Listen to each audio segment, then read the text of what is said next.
This episode contains references of abuse, suicide, death, birthing trauma, and infertility.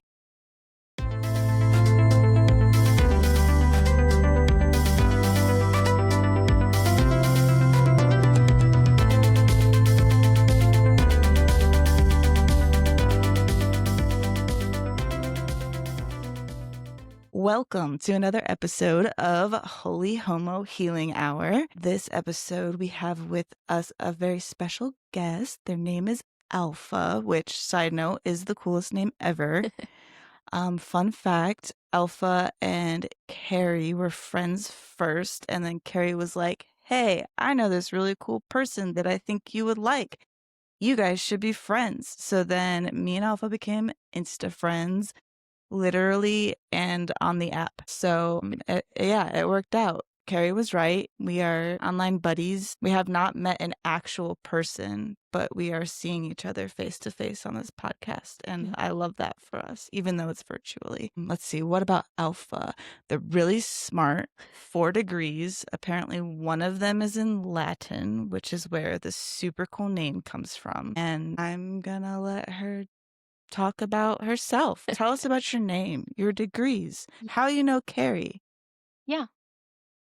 So I know Carrie. We were in the same scholarship program coming into UK.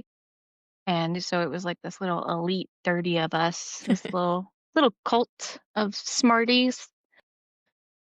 And I transferred to the honors dorm. I don't know if you were there when I was there. Maybe. I Or was who in the knows? honors dorm, but I'm not But were sure. you there the second semester freshman year? Yes. Okay, Yeah. so we were in the same dorm and Okay, we knew yeah. about it at the time. We were in the same scholarship program and like ran in similar circles and all of that. I have 4 degrees. I was on a full ride. That was what the scholarship was. And so I could major in whatever I wanted. And I came in with over a year's worth of credit from AP classes. And I basically majored in anything I got a 5 on in the AP classes. So it was political science, history, and classics. And my birth name is a name that was very common, especially among the Catholics in the 90s. And so it was like you have to go by some other differentiator. And for the first 2-3 years, our friend group only had one of my birth name, One of me. One one of of me. me. But when someone started dating someone with the same name, it's like, we got to figure this out. And they're like, okay, well, you're the one that studies Greek and Latin. So una, which is one in Latin, or prima, it doesn't sound as cool as alpha. So while my major more specialized in Latin and ancient Rome rather than Greek, they still gave me the Greek alpha and they gave her beta. But after a while, she was like, my mom was calling me beta. Can I have my birth name back? And I was like, absolutely. I'm going to go change my legal name to Alpha. So it worked out Total great. flip. I love that. I love that Yeah. your legal name is actually Yeah. Alpha. Yeah. My What a first nerd. and middle names now are both nicknames given to me by other people. So it's like Cool. they're still given names, you know? Yeah. Yeah, Yeah. totally. That's awesome. I Yeah. love that. Yeah. Well, you dropped the Catholic thing. Mm-hmm. So tell us about your religious background. I come from like 15 generations of Catholics. Wow. Like left England because it wasn't cool to be Catholic. Settled in Maryland for a hot minute and then were given some land or like wanted to do more Catholic things down in Kentucky. So my family's from a very Catholic county that was settled by 5 Catholic families, and they're all, if you look hard enough, they married each other. It's not weird. It happens. We don't need to perpetuate Kentucky myths here, but also, what are you going to do? It's all in a 20-mile radius. So then my parents got their particular career opportunities down in Nashville. So I grew up just south of Nashville. My schools were in Nashville proper. I went to Catholic school K through 12. So I was inundated in Catholic culture. It was 3 to 4 masses or prayer sessions, like prayer, what do you call them? You prayer would know more than me. services, whatever, masses or prayer services a week. They look down on like cafeteria Catholics where they pick and choose what they believe in, or they only come on Easter and Christmas. I didn't realize it until I got to college that it was kind of a culty version. It was a really conservative brand of Catholicism, that it wasn't necessarily the mainstream version of Catholicism. It was a pretty strict brand of Catholicism, K through 12. Yeah, it was a pretty bizarre experience. So you were like literally like poster child Catholic. Catholic is in your blood for generations. That's wild. Yep. Yep. What was Catholic school like? I don't know anything about that, so I'm intrigued. Yeah. So that's what's difficult, because I almost want that for my child, because I thrived in the structure of it all. I actually thrived with strict behavioral rules and, I guess, a semi-coherent ideology behind this is why we do things. I'm a little bit neurospicy. I'm a lot bit neurospicy. I do very well with rules. So having that religious backing, having some sort of coherent ideology behind, like, don't do this, this is why we're doing this, like, really appealed to my brain and the way I operated. So I thrived in school, and I actually thrived under a pretty strict rule system. I love to follow rules. I love to have rules. Didn't go as well for me in the teenage years as you might suspect. But it was really different. I would say it started to turn in the teenage years when I certainly started to doubt my faith. I don't know if you want to get into the coming out atheist story yet. Uh, You ready? yeah, for sure. Okay. Are you ready? Yeah, Of yeah, course. jump into it. Let's Okay. go. All right. So I would say there are two stories that happen in parallel but also intertwined, that it's like coming out atheist and coming out queer, that happened pretty early on. I do have to be careful because they are still alive and could be litigious, but I grew up in an abusive environment, um, that also used religion to justify some of it. So I obviously have religious trauma from that, but separately from all of that as well, I was enduring abuse. And so at the age of 12, I tried to end it all. And my final moment was, God, if you're real, stop me. And nothing happened. And, that happened a few more times, like 14, 17, things like that, where I never felt a personal relationship with a God. I never felt like there was a God there for me. I used to say, if there is a God, he's an asshole to me. Like, that's not cool. I needed you and you weren't Yeah. here. I'm following all your rules. Where are you? Anyway, I went back for a year. So they have infant baptism to make sure you don't go to baby hell. That's how I understand it. And then you have, around the age of like adulthood, I forgot what they call it, age of reason, age of maturity. I forget what they call it. Yeah, we have that in Baptist too. Yeah. I know what you're talking about. Yeah. Age of accountability, I think, is what we call it. Like, girl, I'm like 13, 14. Are you kidding me? Those brains are not developed. No, that should be like 25. Are you Right? kidding me? Anyway, I went back for a year when I was studying for the confirmation process. And I was like, look, I'm all in. Okay. God, if you're out there, I'm listening. Like, I'll do these projects, I'll memorize these things. I'll look for you everywhere. I'll pray to you every day. I'm all in. I'm giving you a chance. And then I had another attempt at 14 after I had been confirmed. And for me, God was dead.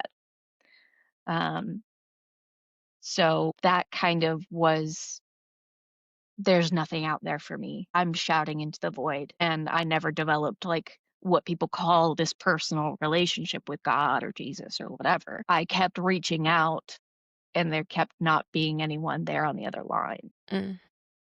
And so that was within the context of the abuse. So the abuse turned me atheist. What really put the nail in the coffin for religion is sophomore year of high school. I had friends who were starting to come out. I was still under the impression that I was straight.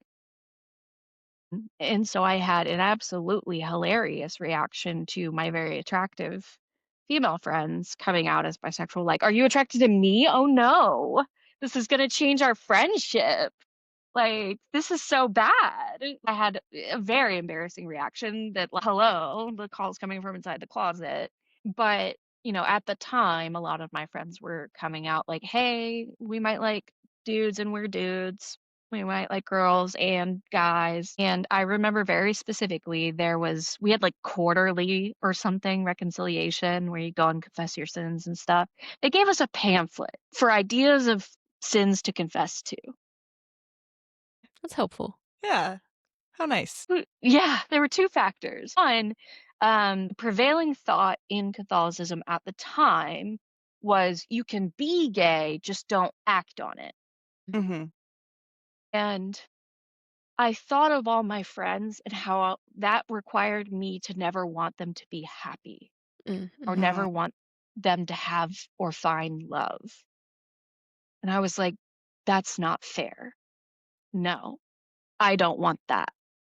You want me to wish a whole lifetime of denial of love on my friends? No. Yeah. I'm a better friend than that. Yeah. No. So that was one of my core breakages with religion that I was just like, I'm actually done. The other one was there's a difference between sin types. There's mortal sins that sever your relationship with God, and like you got to confess it and get right with Him. And then there's venial sins where it's like, oh no, you said the Lord's name in vain. It's not great, but somehow we'll get through it. Skipping mass was considered a mortal sin. You needed a dispensation from the bishop to skip Wow. mass. And I had been skipping mass to go read Harry Potter books. And look, Yikes. I was in school having mass several times a week. I had church history. I was drowning in Catholicism. Boss mass. Excuse me if I didn't want to wake up at 9 in the morning on a Sunday. Do you communion every mass too? Like You the can, wafers and I was gonna say that's Yeah. a lot of bread and Yeah. wine to It's consume not in a really. week. It's not really. I would never do the wine. It kind of grosses me out. I did the wine only at my first communion and maybe one or two other times. You guys all drink out of like the same cup, right? I don't know what it's like after Maybe COVID, they don't but do yes. that anymore, but that's Yeah. one thing I'll give the Baptists, at least my church. They had the individual shot glasses and you I love passed them that. around. Yeah, and you knocked it back. Yeah, very See, I sanitary. love that. I also, at my first communion, which I was like 7, I think, I dropped the wafer, which was my worst fear. And I feel like that foreshadowed. I started to say that feels like foreshadowing. Yeah. Yeah, that's true. Just drop the body of Christ. You know how sometimes they hold the little plate under so you don't drop Jesus? And then it wasn't there.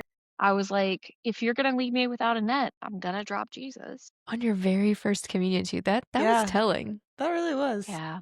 Yeah. I ate it. Very symbolic. I ate it anyway. So 5-second rule on the body of Christ.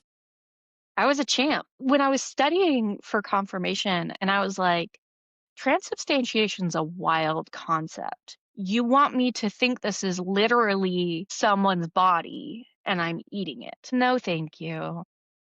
I'm not good with no, thank you. Actually, I'm not cool with that. I think I'm okay. Say a little more about that because I think that's one thing that people who are outside of the Catholic faith don't know a lot about. Oh, okay. So, transubstantiation. So it's changing substances, changing form, right? So Catholics believe that in the blessing of the communion and the wine, it both literally and symbolically becomes the body and blood of Christ. And it's the literally part that I could never get there. But that is a key tenet of Catholicism. You've got to roll with that. Yep. And I've I'm heard not that, about it. but like it was like, there's no way. That's not real. Because for Baptists, at least, it's symbolic. It's not, this is literally the thing. Jesus is in the room and we're going to consume him. Gonna eat Even though him. he's always in us. That's another thing, is that I've had some relatives that married outside the faith, but their spouses were willing to convert. And during the conversion classes, they were like, I don't get this Trinity thing. What do you mean it's 3 in 1? And like literally, but not. And I was like, honestly, I don't get it either. I was going to be like, can you Just explain really it to not. us? Because I don't get it either. No, honestly. So it's like God vibes in all 3, God, the Son, and the Holy Spirit. So they're all God, but also Jesus and the Holy Spirit are spin-offs, basically. You know what I mean? So yeah, that's a good way of Yeah. putting it. Yeah. Yeah. It just leads to some weird conclusions, because if Jesus was both fully human and fully divine, then like what weird human stuff did Jesus get into? And also, why does the Holy Spirit exist? I feel like it's a plot device for some people that like left some big plot holes and they were like, I don't know, a ghost did it. Were you having these questions as a young person in The the whole Catholic time. faith? Yeah. The whole time. I asked, where along the timeline did dinosaurs and Adam and Eve, did they meet in 4th grade? And they were like, you should maybe chill out. So That was going to be my question. I was going to ask, you said that you tried to have a relationship with God, Jesus, whatever, and you never felt it. I guess, did you ever feel like you believed, or did you always just feel like this isn't for me? I never felt like there was anyone on the other side until I was fully, this is so funny, until I was fully atheist. Mhm. And then I felt like I could rock with a concept of a power bigger than me, or there's a reason why things happen sometimes. I don't want to call it God. I don't know what it is. I called it providence for a few years because it seems like things lined up in such a way that it was meant for me, or something like that. Yeah. I think I was called a deist for several years. That jives sometimes. I don't really know where I'm at religiously at this point. I don't think I'm as deist as I used to be, and I think I'm probably more atheist than I used to be. Agnostic's a good word. Let's go with that one. I was having all of these thoughts throughout because I'm smart and I'm looking Right. for logical consistency. Yeah. It's like, I'd love to follow your rules. Can they make sense? And it requires a lot of cognitive dissonance Yep. Yeah.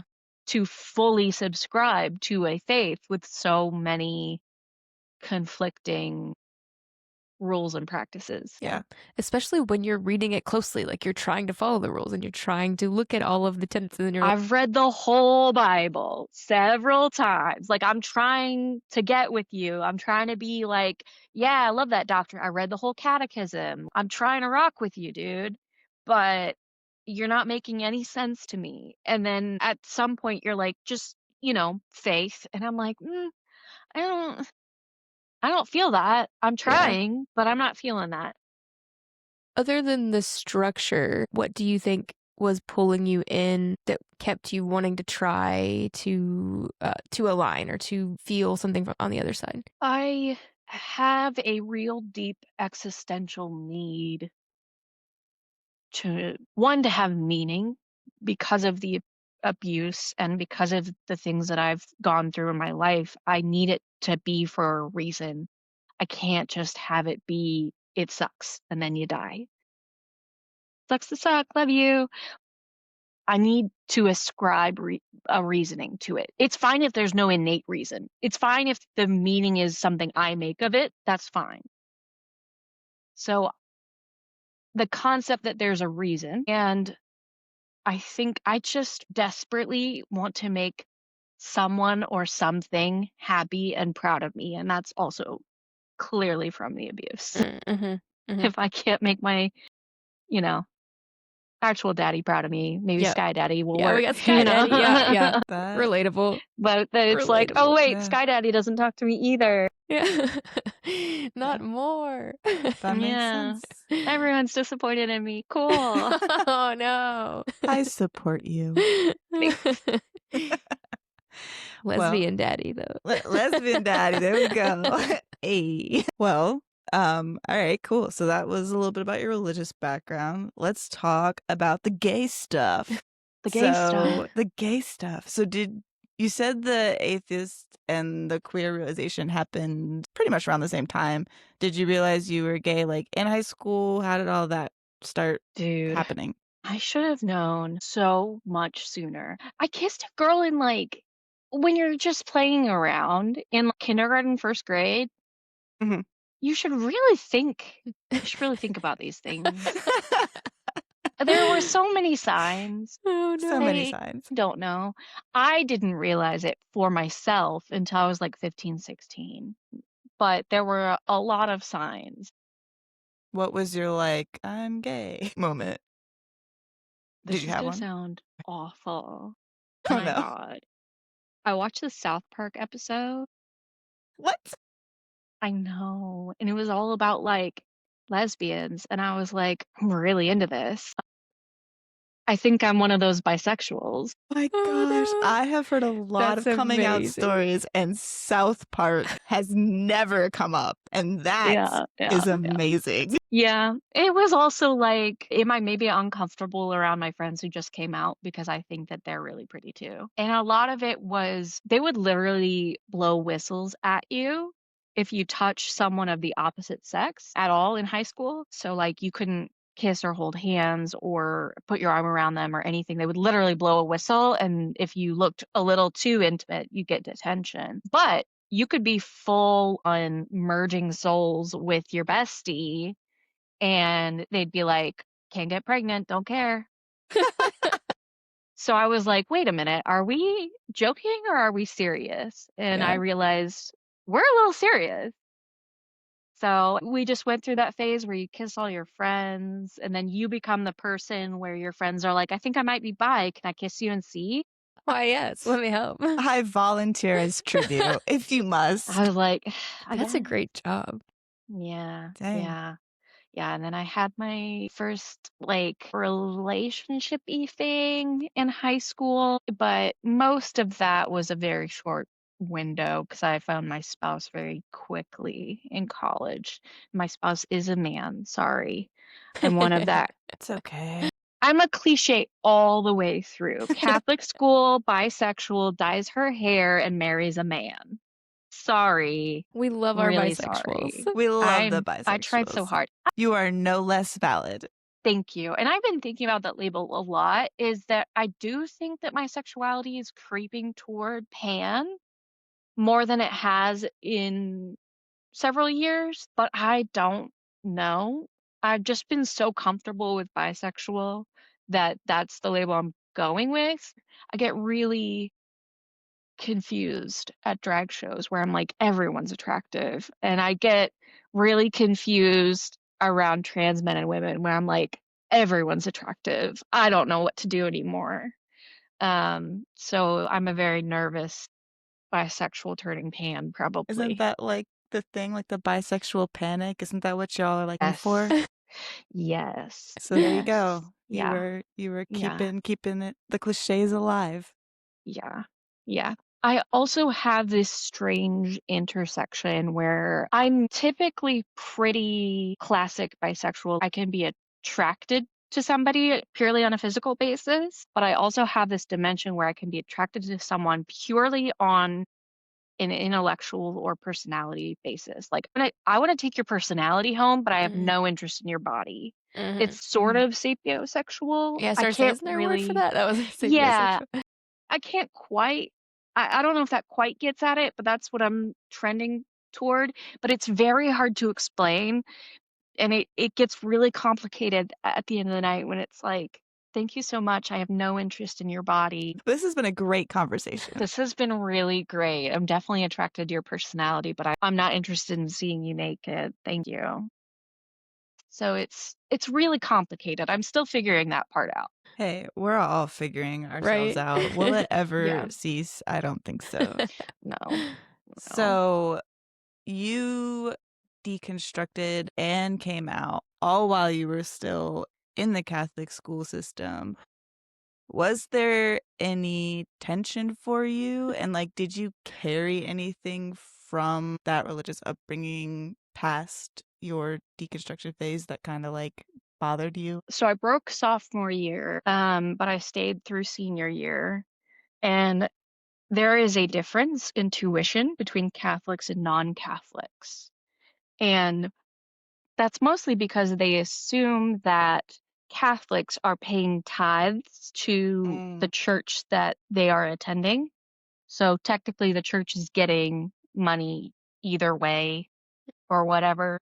So Interesting. that's how they justify the difference in tuition. And so there would be, you know, tales of witch hunts that if they find out that you're not Catholic anymore, they would make your parents pay non-Catholic tuition. And I had been in the Dean of Christian Life's office a couple of times, and I was friends with people that had been in his office a couple times because they would do comparative religion PowerPoints on Satanism and just stay chill and stay under the radar and just like pass for Catholic. So I have great tuning out skills, you know. So I did have to worry about passing for Catholic so that we could still pay Catholic tuition.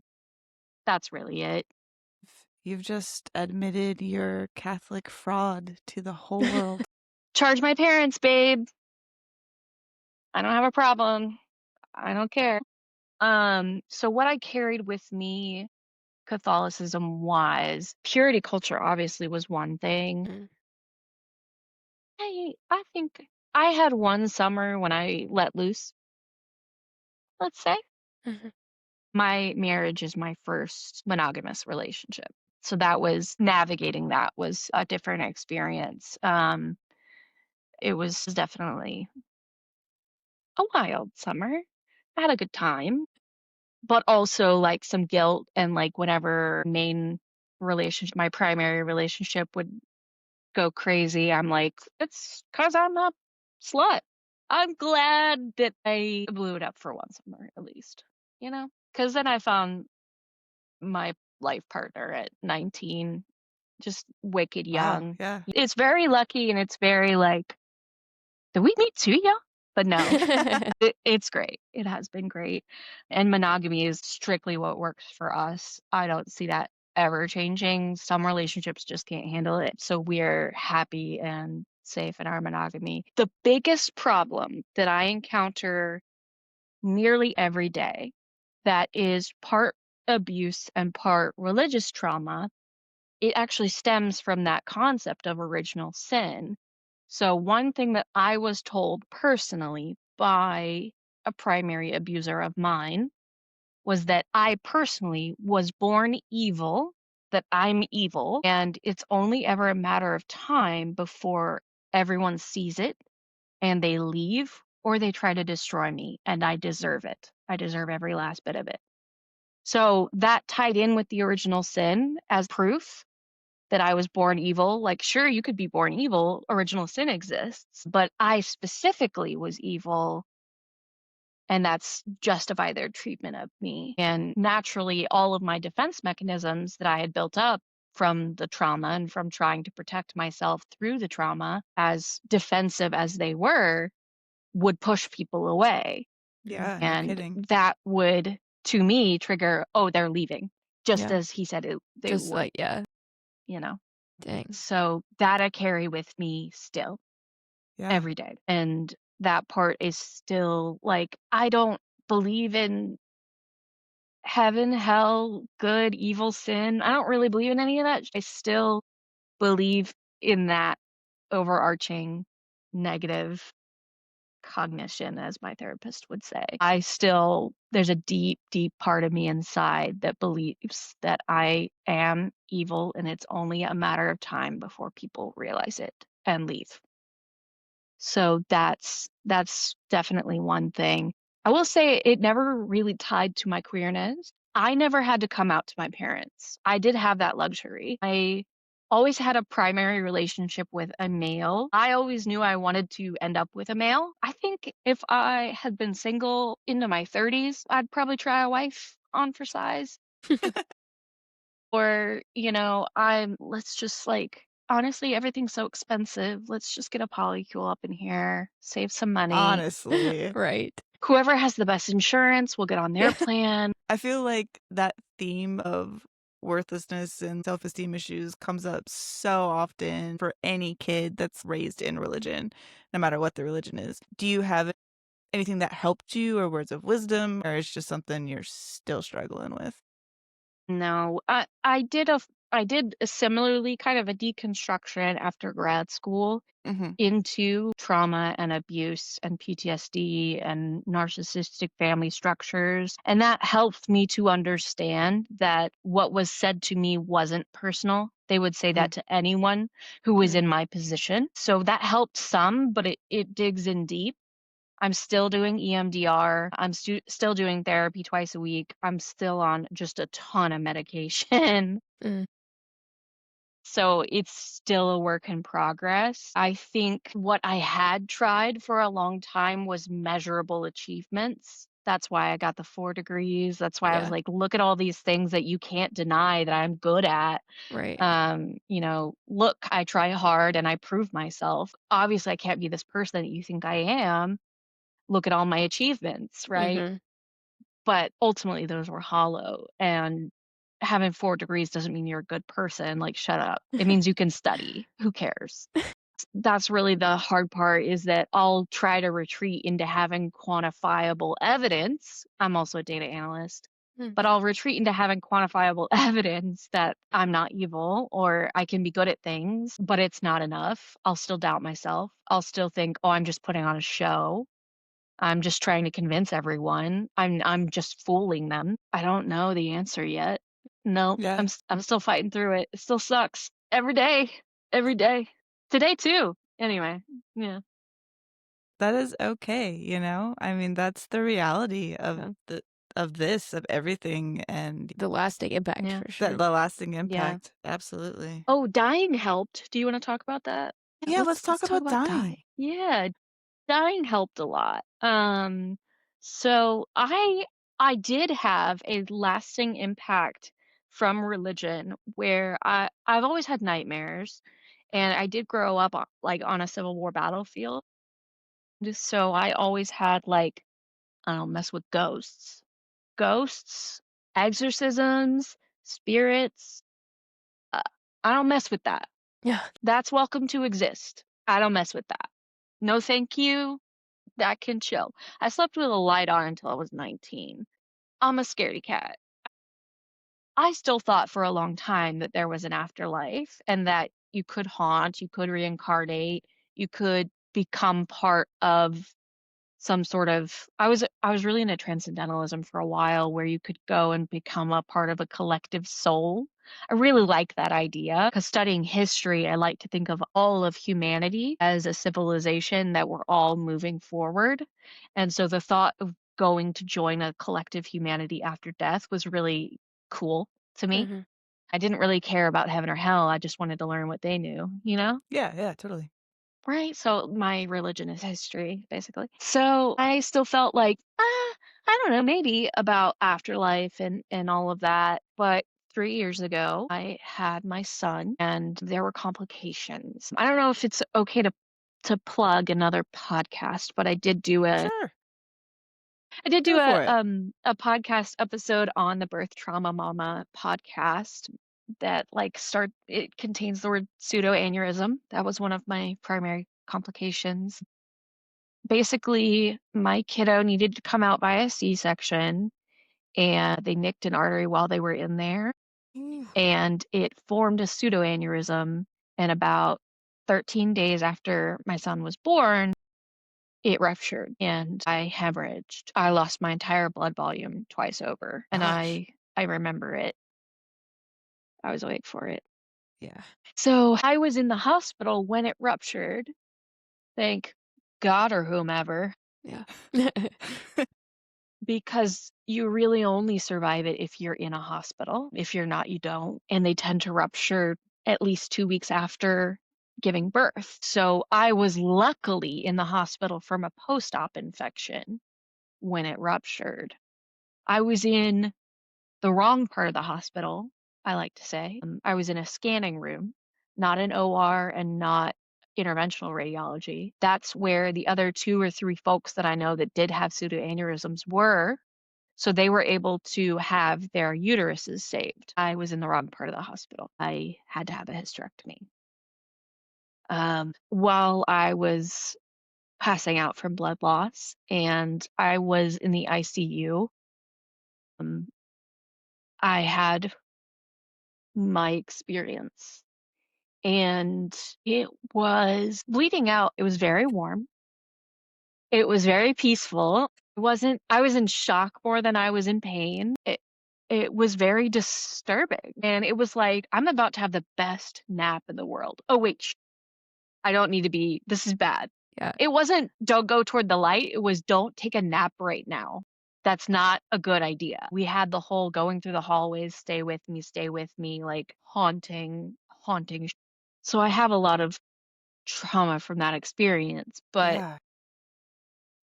what I remember is just warm, comfortable, nothing, just nothing. Not other people, no noises, no sound, nothing. And to me, that's the afterlife. Maybe that's my heaven. I don't know. Maybe I didn't die enough. Maybe that's just a coma. I don't know. But to me, that was my answer, that there's just nothing. It's peaceful when you die. It's okay. It's nothing to be scared of. The only thing to be scared of is going too soon. My last words before going under for surgery were, please, I have to get back to my son. He's 13 days old. Mm-hmm. I was begging like I was a hostage that it was too soon for me. I didn't know my son yet. Yeah. And Right. Yeah. that was the only bad part of dying, was the timing for Sure. me. But after that, I don't fear ghosts. I don't believe in it. Uh, I don't really fear death. Come what may. I kind of hope it happens before like my 80s and 90s. That'd be great. I'd rather die peacefully rather than have a long life of pain. Yeah. Mm-hmm.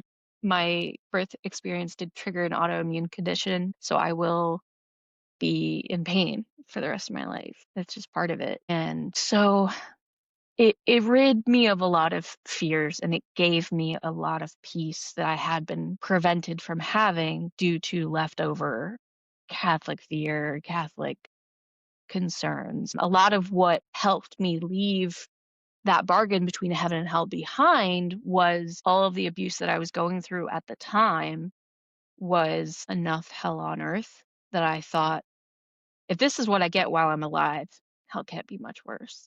Yeah. Yeah. And having died now, or gotten close enough, I'm okay. I'm okay with the bargain I've made. If hell does exist, I'm okay. That's fine by me. So, Wow. it did teach me a lot. It also set up a lot of tensions in my life. Like, I know my life's purpose now is to be there for my kid. Mm-hmm. And anything that isn't contributing to that, I don't care. Mm-hmm. That's explicitly what I came back for. Yeah.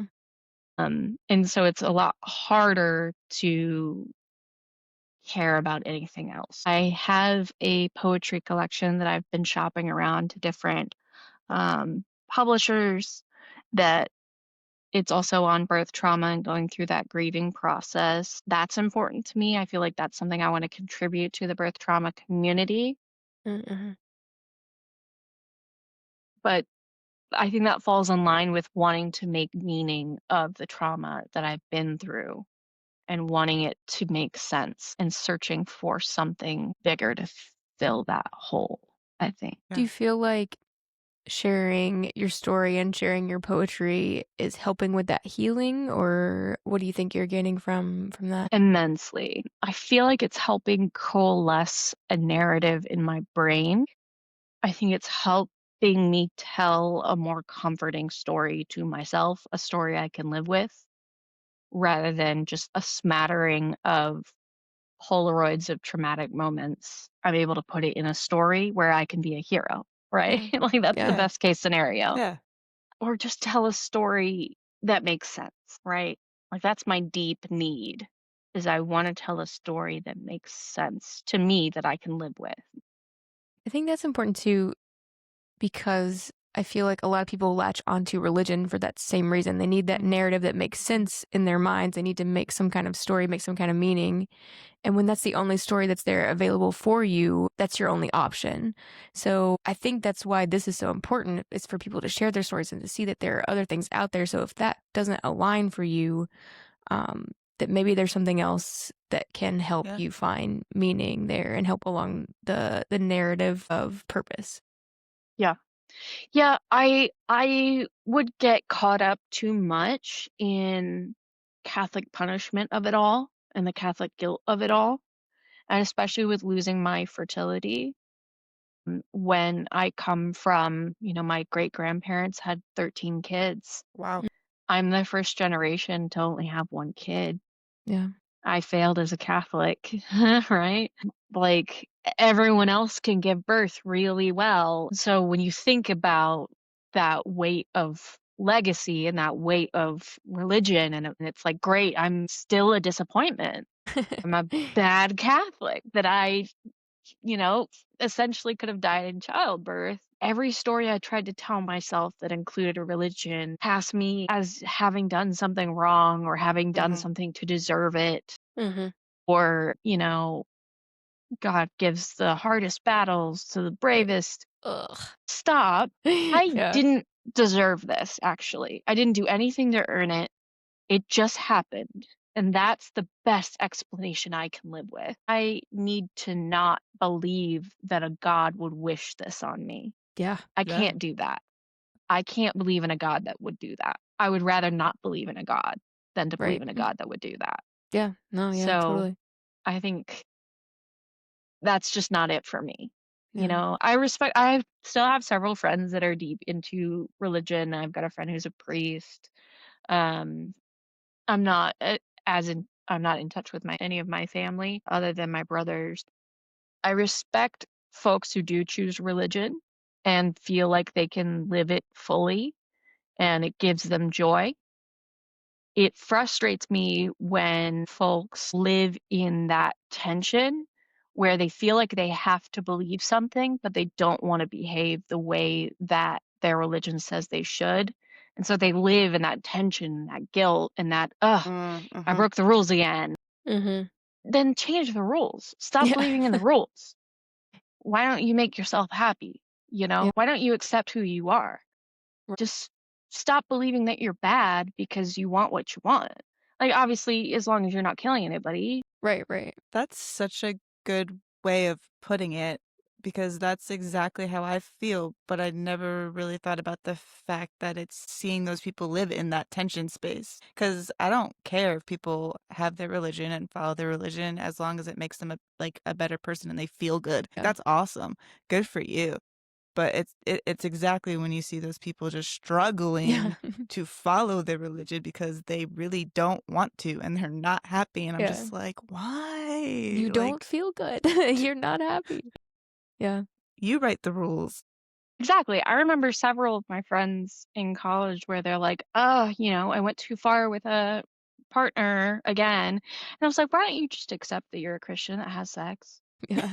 Why don't you just accept that you're someone that rocks with premarital? Yeah. That is okay. Change your system, dude. Right. Yeah. Like, that's okay. Yeah. Just, That is the simplest way of putting it. I love that. I don't. Why keep making yourself feel bad for something that feels like it aligns with your values and what you want to do, Mm. and no one's getting hurt and everyone consents? I don't. Mm-hmm. Mm-hmm. Stop it.